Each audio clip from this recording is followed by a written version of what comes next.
புகைப்பிடிப்பது புற்றுநோயை உண்டாக்கும், உயிரைக் கொல்லும். மது அருந்துதல் உடல் நலத்திற்கு தீங்கு விளைவிக்கும். பாதுகாப்பாக இருப்பீர், மது அருந்திவிட்டு வாகனம் ஓட்டாதீர்.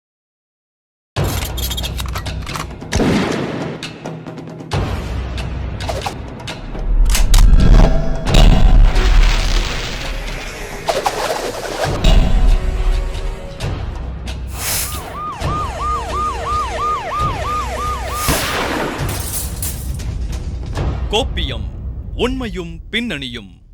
தனிப்பட்ட விரோதம் காரணமாக செங்கல்பட்டு மாவட்ட பாட்டாளி மக்கள் கட்சியின் துணை செயலாளர் வாசு அப்படிங்கிறவர் கிரிக்கெட் ஸ்டம்பாலேயே அடித்து கொலை செய்யப்பட்ட அதிர்ச்சிகரமான சம்பவத்தை அடுத்து கிருஷ்ணகிரி மாவட்டம் சூளகிரியில் தமிழக வாழ்வுரிமை கட்சியின் கெலமங்கலம் கிழக்கு ஒன்றிய பொருளாளராக பொறுப்பில் இருந்து வந்த ரவிசங்கர் அப்படின்றவர் மர்ம நபர்களால் பட்டப்பகல்ல கொடூரமாக வெட்டி படுகொலை செய்யப்பட்ட கொலை நடுங்க வைக்கக்கூடிய சம்பவத்தில் கூடிய உண்மை என்ன, அதனுடைய பின்னணி என்னங்கிறத இப்போ பார்க்கலாம். கிருஷ்ணகிரி மாவட்டம் சூளகிரியை அடுத்த சொங்கோட சிங்கனஹள்ளி கிராமத்தை சேர்ந்த ரவிசங்கர் தமிழக வாழ்வுரிமை கட்சியின் கெலமங்கலம் கிழக்கு ஒன்றிய பொருளாளராக செயல்பட்டு வந்துள்ளார்.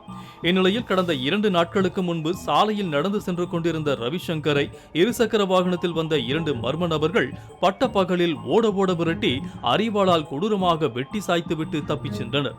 அதில் கை, முதுகு, தலை உள்ளிட்ட பகுதியில் படுகாயமடைந்து இரத்த வெள்ளத்தில் உயிருக்கு போராடி கொண்டிருந்தவரை பொதுமக்கள் மீட்டு ராயக்கோட்டை அரசு மருத்துவமனைக்கு வாகனம் மூலம் அனுப்பி வைத்தனர். ஆனால் மருத்துவமனைக்கு செல்வதற்குள் ரவிசங்கர் பரிதாபமாக உயிரிழந்தார். பட்டப்பகலில் நடுரோட்டில் ஒருவர் ஓட விரட்டி கொலை செய்யப்பட்ட சம்பவம் அந்த பகுதியில் பெரும் அதிர்ச்சியை ஏற்படுத்தியது. இந்நிலையில் இந்த சம்பவம் குறித்து தகவல் அறிந்த சூளகிரி போலீசார் வழக்கு பதிவு செய்து தொழிற்போட்டியா அல்லது அரசியல் காரணமா என்ற கோணத்தில் கொலையாளிகள் குறித்து தீவிர விசாரணை மேற்கொண்டு வந்தனர்.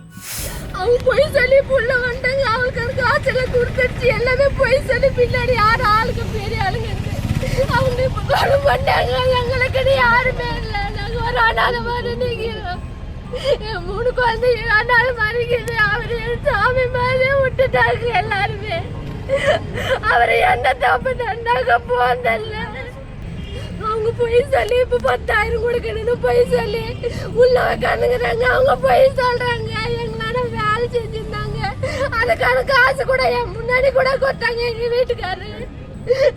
இதுல நீங்க எப்படியாச்சும் அவர் உயர் போயிடுச்சு, நீங்க அவருக்கு எப்படியான சாப்பாடு பண்ணணும். அப்போது சிங்காரப்பேட்டை சேர்ந்த ஆதி மற்றும் ரஷீத் ஆகிய இருவர் ரவிசங்கரை கொன்றதாக கூறி சூளகிரி காவல் நிலையத்தில் சரணடைந்தனர். இதைத் தொடர்ந்து அவர்களை கைது செய்த போலீசார் அவர்கள் மீது கொலை வழக்கு பதிவு செய்து நடத்திய விசாரணையில் ரவிசங்கர் கோழிப்பண்ணையை வாடகைக்கு எடுத்து வெள்ளை பன்றிகள் வளர்த்து வந்த நிலையில் ஆதியும் மற்றும் ரஷீத்தும் பங்குதாரர்களாக இருந்தனர். இந்நிலையில் கடந்த 2 மாதங்களுக்கு முன்பு இவர்களுக்குள் தொழில் ரீதியாக பிரச்சனை ஏற்பட்டிருக்கிறது.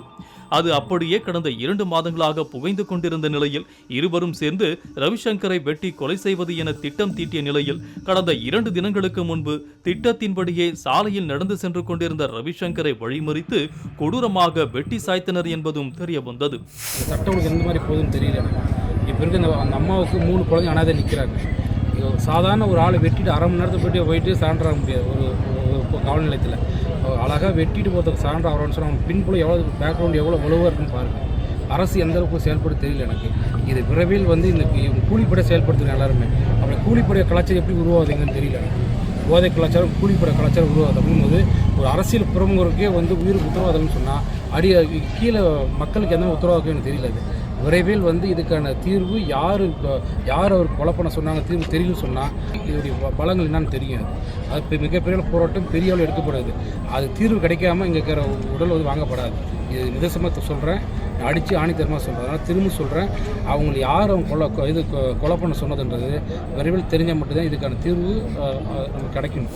இந்நிலையில் ரவிசங்கரின் உடல் பிரேத பரிசோதனைக்காக மருத்துவமனையில் வைக்கப்பட்ட நிலையில் சம்பவத்தில் தொடர்புடைய அனைத்து குற்றவாளிகளையும் கைது செய்யும் வரை உடலை வாங்க மாட்டோம் என கூறி தமிழக வாழ்வுரிமை கட்சியினர் மற்றும் உறவினர்கள் போராட்டத்தில் ஈடுபட்டு வந்த சம்பவம் அந்த பகுதியில் பெரும் பரபரப்பை ஏற்படுத்தியது. இது போன்ற அரசியல் பிரமுகர்களின் படுகொலைகள் தனிப்பட்ட விவகாரத்தால் ஏற்பட்ட விரோதமாக இருந்தால் கூட பொதுமக்கள்கிட்ட அது ஒட்டு மொத்தமாக அவரவர் அங்கம் வகிக்கக்கூடிய கட்சிகளின் நிலை என்ன அப்படிங்கிறத தான் அது பிரதிபலிக்குது அப்படிங்கிறத மறுக்கவே முடியாது. அது மட்டும் இல்லாமல் மக்கள் மத்தியிலும் இதனால் தேவையில்லாத அச்சமும் குழப்பங்களும் ஏற்பட்டதுனால அரசியல் கட்சிகளில் பொறுப்பில் இருக்கிறவங்க பொது வாழ்க்கையிலையும் பொறுப்போடு நடந்துக்கணும் அப்படிங்கிறது தான் மக்களுடைய அறிவுரையாக இருக்குது. மீண்டும் அடுத்த கோப்பியம் நிகழ்ச்சியில் உங்களை எல்லாம் சந்திக்கிறேன். அதுவரை உங்களிடமிருந்து விடை பெறுபவர் சிவகுமார்.